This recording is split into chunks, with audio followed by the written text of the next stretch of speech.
We gave you, Minnesotans, a chance to weigh in on the legislative stalemate in our new exclusive KSTP Survey USA poll. One thing we learned is a lot of Minnesotans are still trying to figure out what and why this is happening.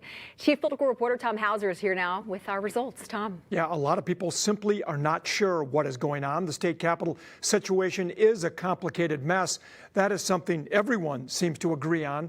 Beyond that, there is some agreement Republicans should honor a power sharing agreement, and that Democrats should not get paid if they don't show up at the Capitol.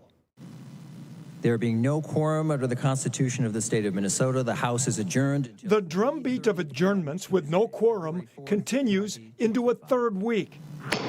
After the Minnesota Supreme Court ruled a quorum is 68 members of a full complement of 134 House members. Republicans argue it should be 67 of the current 133 members.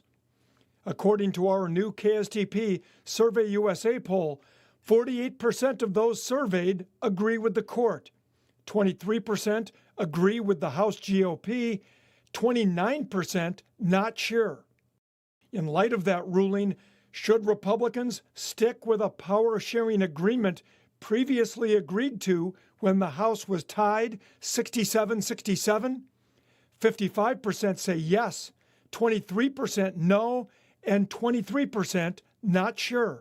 I think the public believes that the power sharing is probably the best way for the House to function at this point. The problem is when you put these opinions together, it's hard to see a majority pointing emphatically in one direction regarding the state House stalemate. Along with power sharing, another reason DFL members say they're boycotting is because they fear Republicans will vote to not allow DFL Representative Brad Tapke to take office after he won a close race in Scott County where some ballots were thrown away. 47% say he should be allowed to take office, 29% say he should not, and 23% say not sure.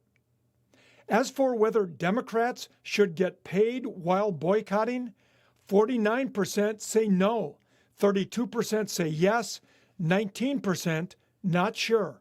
You show up for work or you don't get paid. Everybody faces that choice in their work life. So it's very easy for the public to understand that message, and House Republicans, I think, realize that.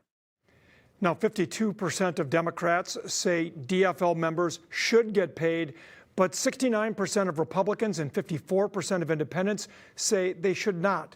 As for power sharing, 50% of Republicans even said their party should abide by the agreement, along with 66% of Democrats and 52% of independents. You can find all these results at KSTP.com. Lindsay. All right, Tom, thank you so much. And we also asked Minnesotans about DFL Senator Nicole Mitchell, who's awaiting trial on a felony burglary charge. Republican senators tried to expel her from the Senate last week. According to our new survey, 41% of respondents say she should be expelled now. But 43% say the decision should wait until after her trial, now set for June, after the legislative session ends. 16% said they're not sure.